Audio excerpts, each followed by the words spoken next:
ராம் ராம், வாழ்க வளமுடன். Voice of காஞ்சி நேயர் அனைவருக்கும் இனிய மாலை வணக்கம். இன்றைக்கி ஸ்ரீ பெரியவா அனுபவத்தில் பெரியவா இளையாத்தங்குடியில் முகாம். அப்போது சாவியும் மணியனும் பெரியவாளை தரிசனம் பண்ண போகிறா. அப்போது பெரியாரை பேட்டி கண்டு விகடனில் எழுதுறதுக்காக திருச்சிக்கு போயிருக்கா. அங்கே பெரியார் மாளிகையில் பேட்டியை எடுத்துட்டு இளையாத்தங்குடிக்கு போகிறா. இவா போனப்போ ஸ்ரீ பெரியவா மரத்தடியில் பக்தர்களோட உரையாடின்னு இருக்கா. சாவியை கண்டதும் நேராக மெட்ராஸ்லேருந்து வரையா இல்லை இங்கே எங்கேயானு தங்கிட்டு வரியா அப்படின்னு கேட்டாலாம். திருச்சியில் பெரியாரை சந்திச்சுட்டு வரோம் அப்படின்னு உண்மையை சொன்ன. அப்போது சாவிக்கு தைரியம் இல்லை. அதனால் மெட்ராஸ்லேருந்து வரோம் அப்படின்னு பொய்யும் சொல்லாமல் மெய்யும் சொல்லாமல் பொதுவாக ஒரு வார்த்தையை சொன்னாராம். பெரியவாளோ அங்கிருந்த சூழ்நிலையை வித்தியாசமாக மாற்றியிருந்தது. கொஞ்சம் தூரத்தில் யாரோ ஒரு வயசான வெள்ளைக்கார பெண்மணி ஒருத்தி உட்காண்ட்ருந்தா. அந்த பெண்மணி அங்கிருந்தபடியே ஸ்ரீ பெரியவாளை கண்கொட்டாமல் பார்த்துட்டு இருந்தா. நீ என்ன சொன்னாலும் வாசன் கேட்பானாமே அப்படின்னு திடீர்னு பேச்ச ஆரம்பித்தாலாம் பெரியவா. பெரியவா, நீங்கள் நினைக்கிற மாதிரியெல்லாம் இல்லை. பெரியவா ஏதாவது சொல்ல சொன்னால் அது அப்படியே வாசன்கிட்ட சொல்ல தயாராக இருக்கேன் அப்படின்னாராம் சாவி.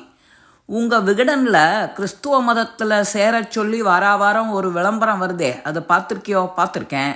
அந்த விளம்பரத்தை நிறுத்திடணும். ஆனந்த விகடன்லேருந்து வரவாக்கிட்டெல்லாம் சொல்லி பார்த்துட்டேன். ஆனால் அவள் எல்லாரும் உன்னோட பேரை சொல்லி சாவி சொன்னால் வாசன் கேட்பார் அப்படின்னு சொல்கிறா. அதனால் நீ இதை வாசன்கிட்ட சொல்லி உடனே நிறுத்திடும். சரி, சொல்கிறேன் அப்படின்னு சாவிகிட்டேருந்து உடனே பதில் வரலையாம்.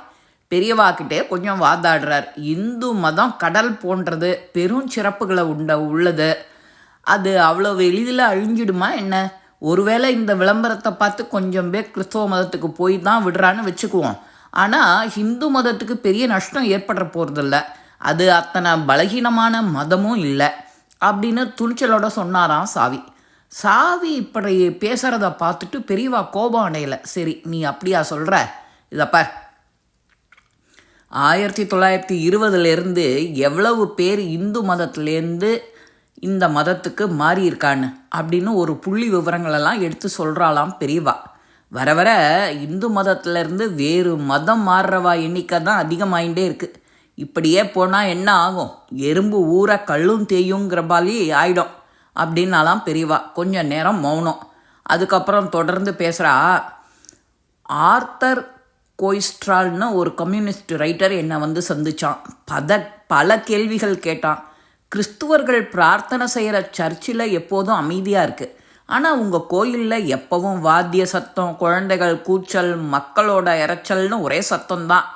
பிரார்த்தனை செய்கிற இடம் அமைதியாக இருக்க வேண்டாமான்னு கேட்டான்.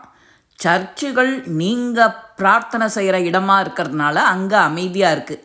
இந்துக்கள் பிரார்த்தனை செய்கிறது கோயிலில் இல்லை, ஆண்டவனுக்கு நன்றி செலுத்துகிற இடமா தான் கோயில்கள் இருக்குது. புரிஞ்சுதா? ஒவ்வொரு வீட்டிலும் பூஜை அறைன்னு ஒரு அறை இருக்கும். அங்கே தான் பிரார்த்தனை பண்ணுவா. அதை விட்டால் நதிக்கரை இங்கே பிரார்த்தனை செய்வோம்.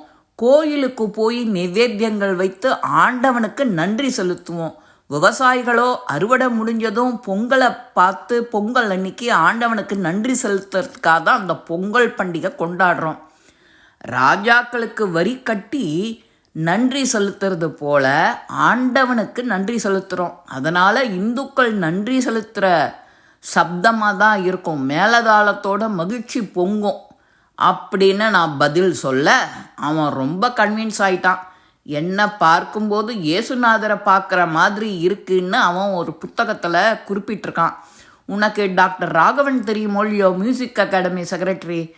அவன்கிட்ட அந்த புத்தகத்தோட காப்பி இருக்குது. நீ மெட்ராஸ் போனதும் அதை வாங்கி படி அப்படின்னு பெரியவா அதோடு நிறுத்திக்கல. இதோ இங்கே உட்காந்துருக்காளே இந்த பெண்மணி, அந்த ரைட்டர், அவள் 2 பேருமே கிறிஸ்தவ மதத்தை சேர்ந்தவா. அந்த பெண்மணி என்கிட்ட இயேசுநாதரை காண்பதா சொல்கிறா. ஆனால் இந்து மதத்தை சேர்ந்த நாம் இந்துக்களை கிறிஸ்துவ மதத்தில் சேர சொல்லி விளம்பரப்படுத்துகிறோம். இது சரியா? தப்பில்லையா?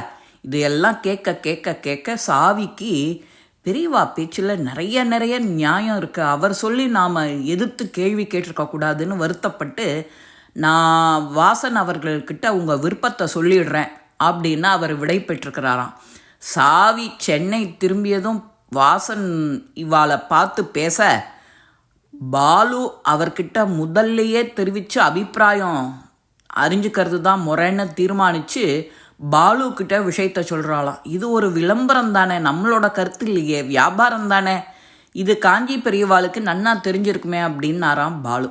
அது என்னவோ எப்படி இருந்தாலும் அந்த விளம்பரத்தை நிறுத்திடுங்கோ, பெரியவா வார்த்தைக்கு நான் மதிப்பு தரணும், அதுதான் என்னோட கடமை அப்படின்னு சாவியோ நீண்ட நேரம் விவாதித்து பார்க்குறாரு. பாலு அதுக்கு சம்மதிக்கலை. சாவியும் விடா கண்டனா மேலும் வாதாடி கொஞ்சம் நேரம் பாலு யோசித்து பார்த்தோன்னே விளம்பரத்தோட மேலாளரை அழைச்சி விளம்பரத்தை தெளிவாக விசாரித்து தெரிஞ்சுண்டு 1 வருஷ ஒப்பந்தம் இருக்குது, இன்னும் 6 வாரம் பாக்கி, பரவாயில்ல இந்த வாரமே அதை நிறுத்திடும், இந்த விளம்பரம் தந்தவாளுக்கு கன்வின்சிங்காக ஒரு லெட்டரை எழுது அப்படின்னு சொல்லி சாவி நிம்மதி பெருமூச்சு விட்டாராம். இப்போ திருப்தி தானே அப்படின்னு கேட்டாராம் பாலு. ரொம்ப அப்படின்னாராம் சாவி. எல்லாமே ஸ்ரீ பெரியவாளுக்கு தெரியாமல் என்ன நடக்கும் என்ன நடக்க முடியும் இந்த லோகத்தில்? அவர் சொல்கிறது தான் வேத வாக்குன்னு நாம் நம்பணும். நம்பிக்கை தானே வாழ்க்கை. பெரியவா திருவடிகளே சரணம். இந்த பதிவு உங்கள் எல்லாருக்குமே பிடிச்சிருக்கோம். லைக் பண்ணுங்க, ஷேர் பண்ணுங்க, பெல் பட்டனை கிளிக் பண்ணுங்க, சப்ஸ்கிரைப் பண்ணுங்க, கமெண்ட்ஸ் பாக்ஸில் கமெண்ட்ஸ் போடுங்க. ஸ்ரீ மகா பெரியவா திருவடிகளே சரணம். நல்லதே நடக்கும். ஆனந்தமாக இருப்போம் நண்பர்களே. வாழ்க வளமுடன்.